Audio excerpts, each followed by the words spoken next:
My name is Adam Hamilton, and I am the host of the podcast, Making Sense of Faith, and I so appreciate you joining me for this podcast today.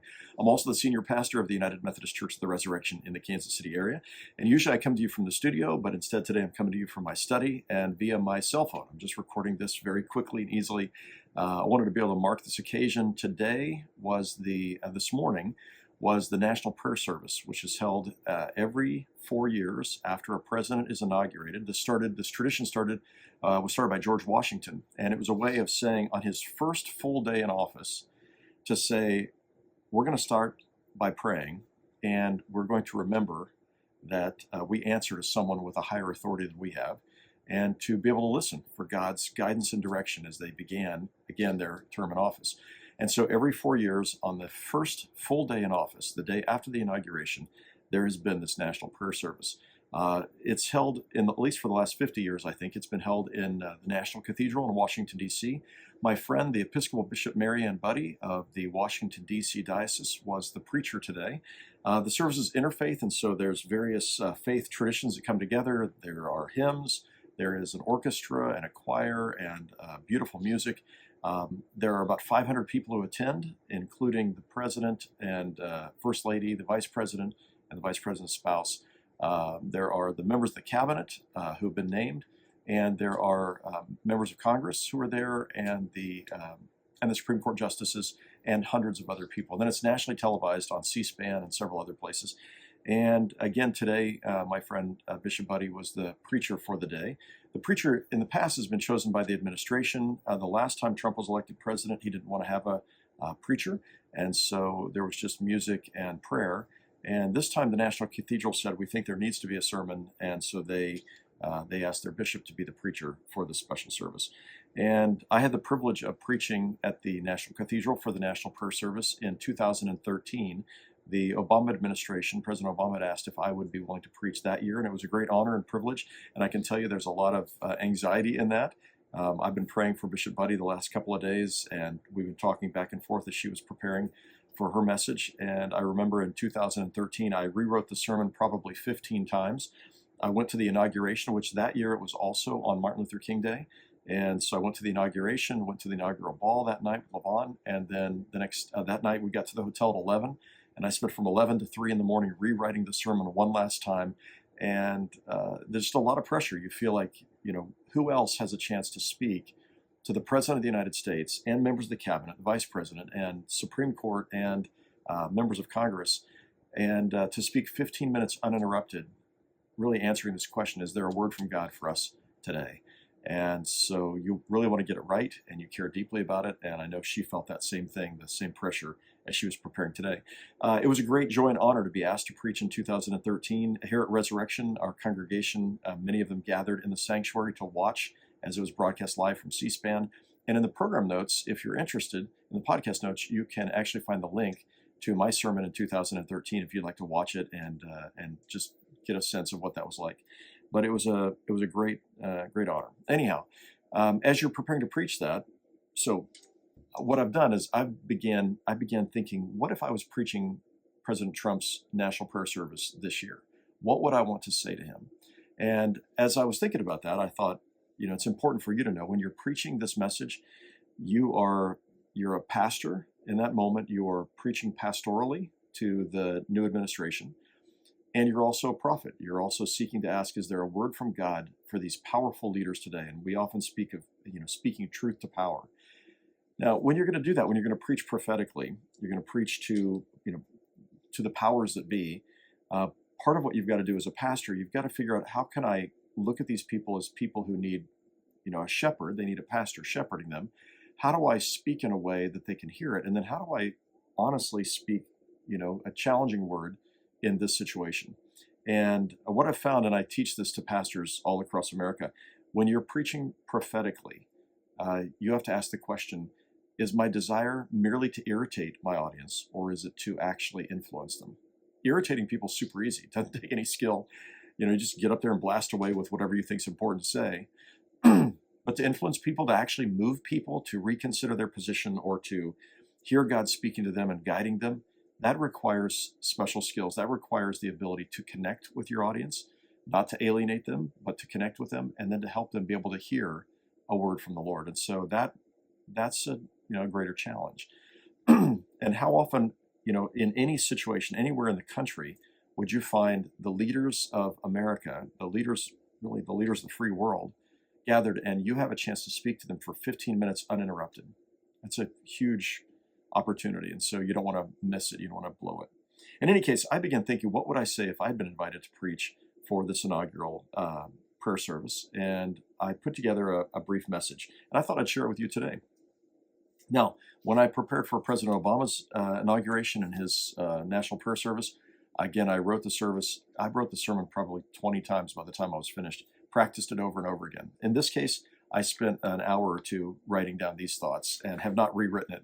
But I suspect the president will not hear this, but I thought you might enjoy hearing what I might have said to the president had I been invited.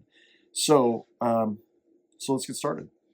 I think I would begin, of course, Mr. President, Madam First Lady, Mr. Vice President, members of Congress, members of the Supreme Court. Thank you so much for allowing me to be here today. And the reason why this service is being held is that every 4 years, the new administration said, let's pray and ask for God's help. And let's listen to see if there's a word from God for us today, remembering that there is a higher authority than you have, that the God who created the cosmos is going to hold us accountable for how we live our lives and what we do. And in particular, to people who've been placed in great positions of authority and power, that there's an even greater responsibility for getting it right. And so that's part of what this service is about. And my aim has been to listen for God and to try to offer you a word that would speak to you today. Now, I want to recognize, as I was thinking about this service, the phrase that is most identified President Trump with you, and that is MAGA, Make America Great Again. And I thought, that is kind of a unifying idea, not make America great again, because there's some people who think America's still great. But the idea of making America great, who doesn't want to have a great country? Well, we should all want that. And so I think Republicans, Democrats, Independents, we can all say, let's make our country great. Let's continue to make it great, or let's do whatever we need to do to make it great again. And there were many things, President Trump, that I heard you say in your inaugural address yesterday that I think people could stack their hands on. I loved it when you said, this is Martin Luther King Day, and we want to do everything we can to fulfill Dr. King's vision. And I think Republicans, Democrats, and Independents could clap to that and say, yes, let's work together to fulfill that dream that Dr. King had. You spoke of being the envy of every nation, and in a good sense, the fact that we would do things so well that other nations would want to be like us. I think we could all stack our hands. And you spoke of America being proud, prosperous, and free. And that sounds great. Who doesn't want America to be proud, prosperous, and free? Your promise to bring hope, prosperity, safety, and peace for citizens of every race, religion, color, and creed, and I'm quoting you here, is again something we can stack hands on. That's something that everybody should say, yes, we want that. So many Americans will be excited. I mean, really, every American would be excited to see more American manufacturing happen here, prices lowered, inflation defeated.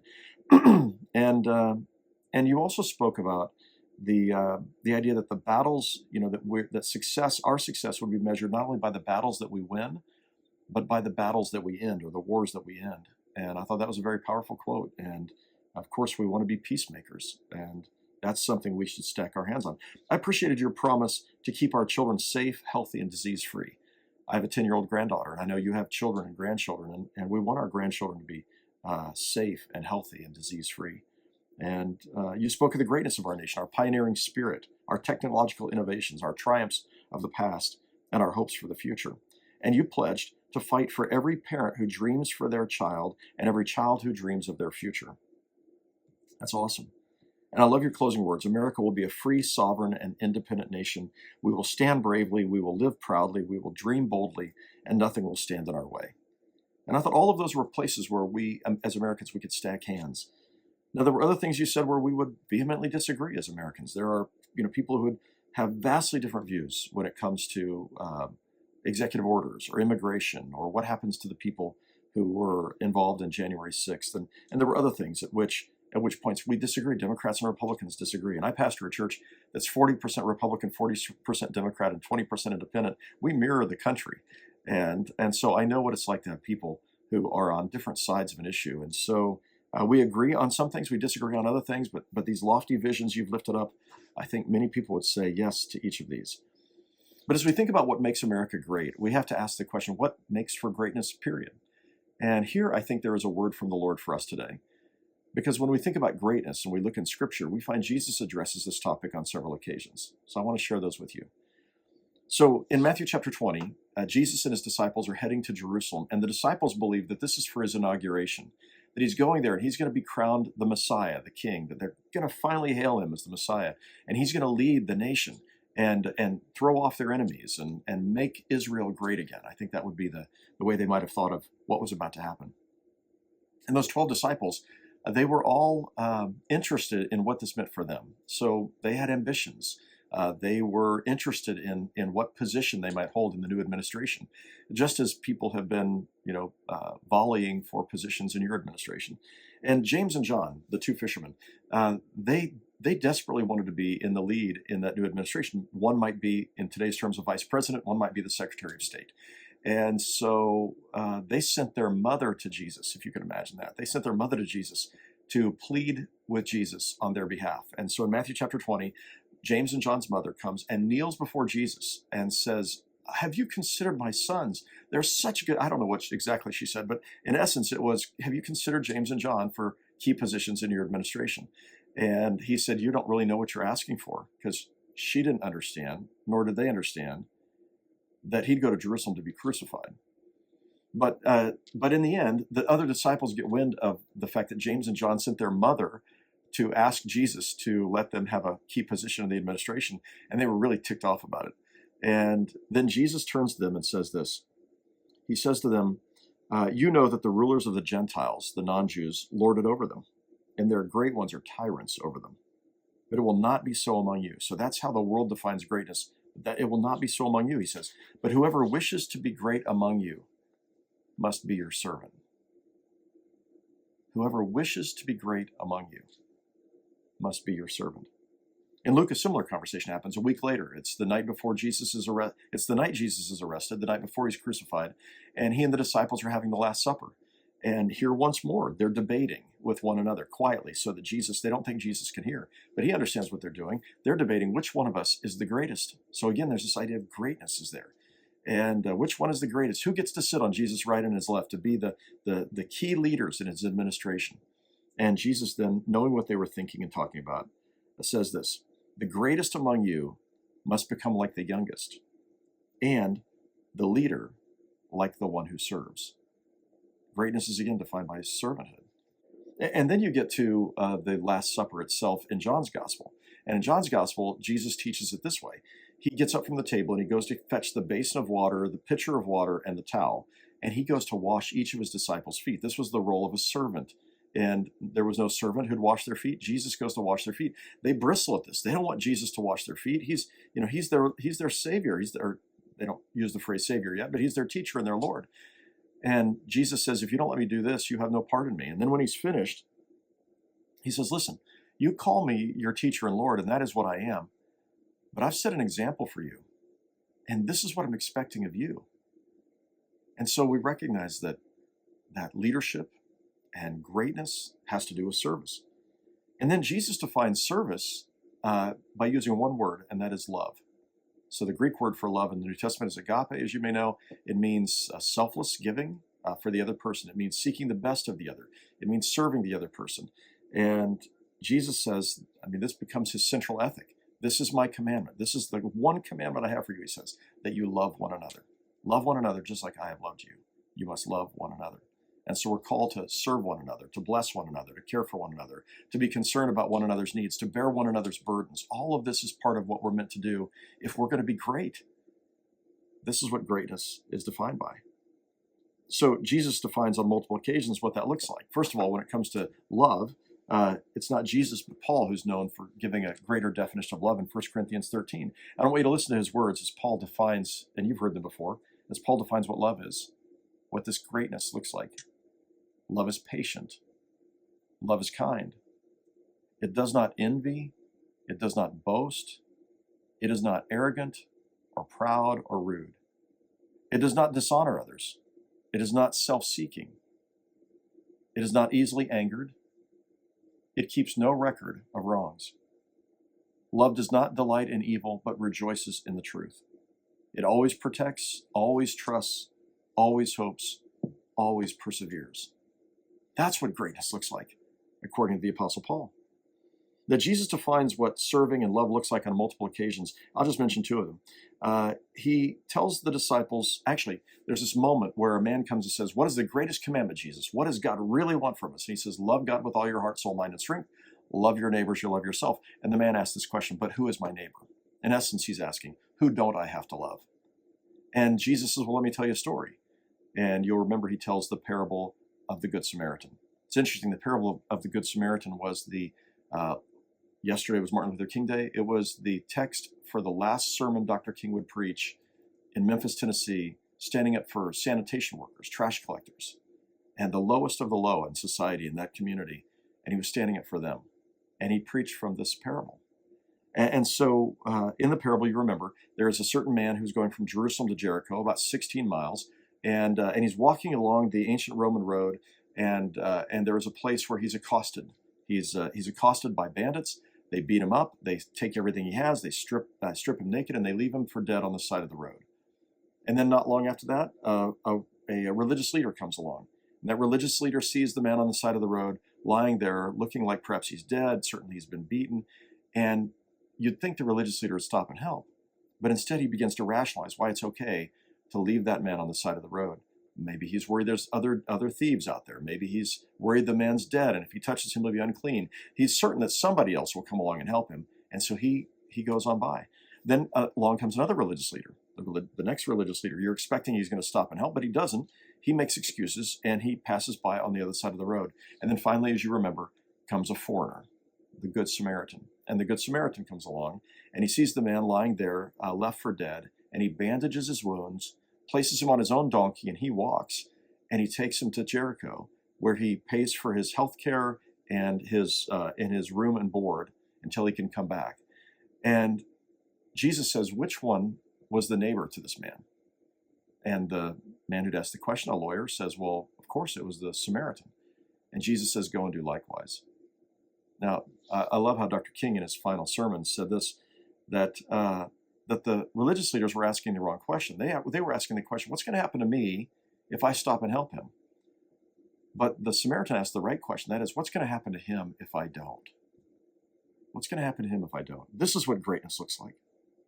In another parable, the parable of the sheep and the goats, Jesus says, here's how the last judgment's going to happen. This is really important. Jesus is saying, we're going to stand before him, and we're going to be judged at the end of our lives.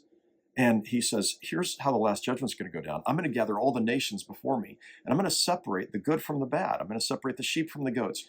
And the goats I'm going to send away, but the sheep I'm going to welcome into their eternal home. And he said, here's the criteria. I'm going to look at them and see when people are hungry or thirsty or naked or sick or in prison, or if they were immigrants or strangers from another land, what did they do towards them? Did they provide them food, clothing, shelter? Did they visit them in the hospital, care for them when they were sick? Did they care for the prisoners? And did they welcome the stranger? And he says, inasmuch as you failed to do it, you failed to do it to me and away from me. And inasmuch as you did it not only for them, for the least of these, but you did it for me. These are the words of Jesus, and he's defining what greatness looks like, which reminds me, when I think about America, what makes America great, it's not just whether we have great innovation, a capitalist system, whether it's low inflation and high growth in wages and low interest rates and full employment. I mean, all of those things are really, really important. But when it comes to the character of a nation, greatness is discerned and discovered by how a nation treats its vulnerable, its weak, how it treats the people who are marginalized and made to feel small and insignificant. That's the test of the character of a human being. It's the test of a character of a nation. And when I think about the things that make me proud as a nation, and I think this is true for all of us. I mean, I think about being at the Statue of Liberty and being there and walking into and seeing Emma Lazarus's poem on the plaque, right? And there's something about reading these words that captures a greatness to America. You remember her words: "Give me your tired, your poor, your huddled masses yearning to breathe free. The wretched refuse of your teeming shore. Send these, the homeless, tempest-tossed to me. I lift my lamp beside the golden door." The golden door was New York and the passageway to a nation who would embrace the homeless and the tempest lost and tossed, and the refuse from their teeming shores, which were my great-great-great-great-grandparents and yours too, right, who came here looking for hope and a better future. That's what American greatness looks like. American greatness is what I've seen when I've traveled around the world to see, places, refugee camps and other places where the poor and the broken were being helped, and seen signs that say USAID on the back of the boxes or the materials that were provided, and knowing that America had compassion upon people who were hurting in different parts of the world and said, we have to do something about that. That's what greatness looks like. The humanitarian projects, the compassion, concern for the refugees and others. American greatness is seen in our compassion for the people who are our neighbors, the people who live among us. It's seen in the fact that we don't believe in the survival of the strongest, but instead we think, as Jesus said, too much is given, much more is expected, and we look to see, how do we help? How do we have compassion and concern for our neighbors? And all of you have done this before, and you know what this feels like, and you know what it feels like in your heart when you do this, to bless and help and care for other people.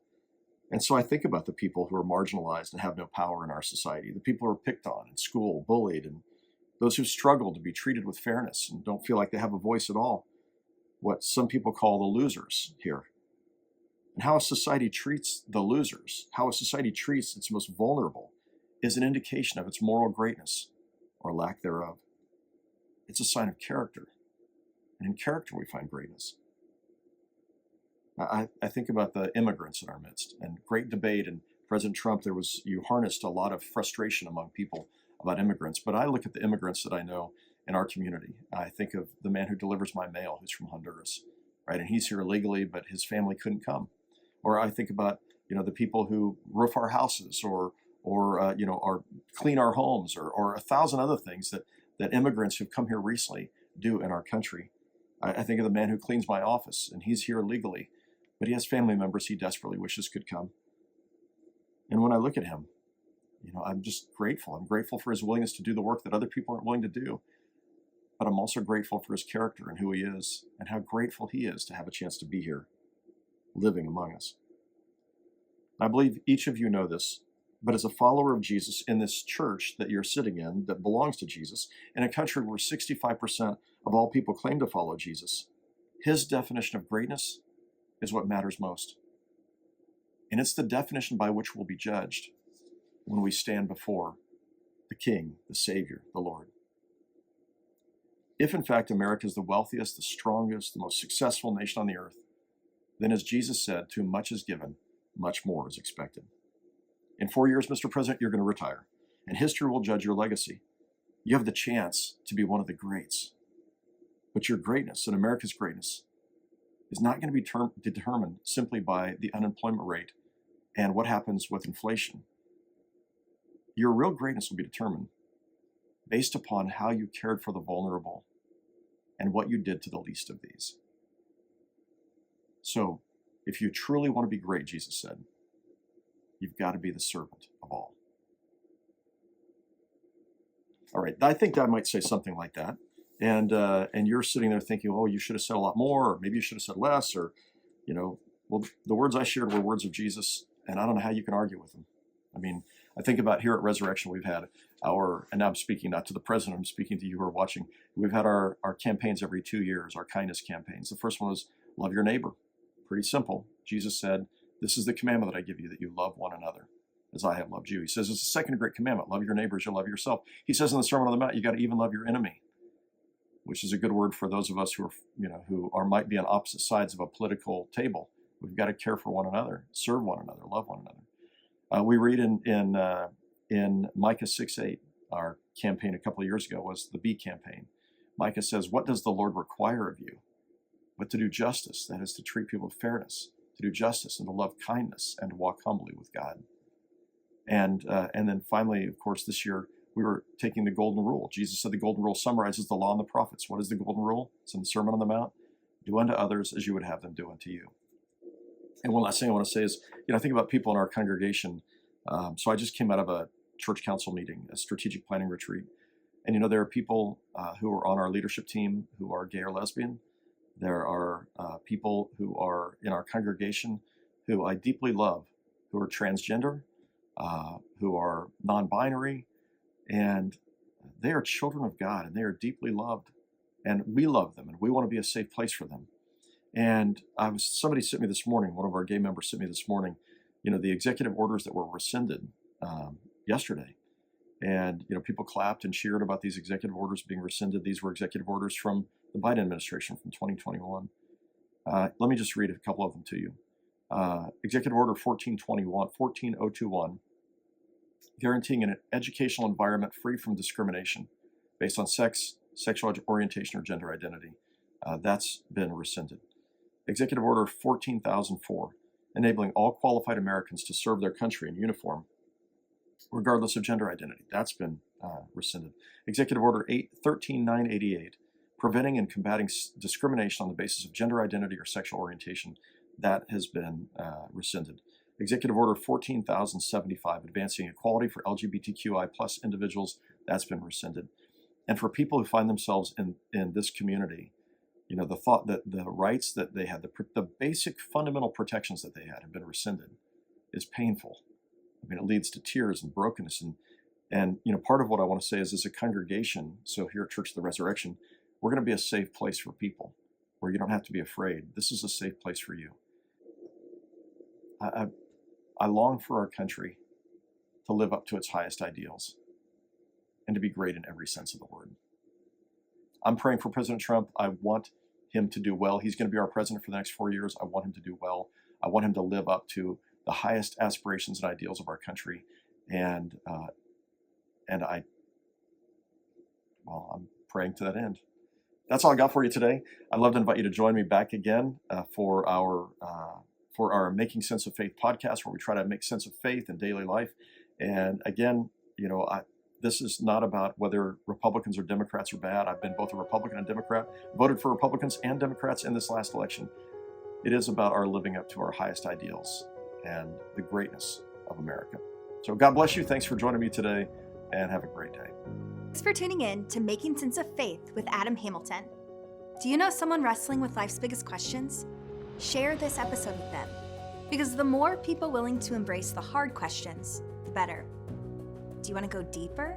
You can visit makingsenseoffaith.com to find the show notes and additional resources. That's also where you can sign up to get the notes and resources delivered straight to your inbox. If you enjoyed this episode, hit subscribe and leave us a rating in your podcast player. That'll make sure that you get the latest episodes and help others find the podcast. You can also subscribe to our YouTube channel. Hit that notification bell to catch future episodes and videos there. Until next time, remember that your questions matter. Doubts are normal, and making sense of faith is a lifelong journey. We'll see you on the next episode of Making Sense of Faith.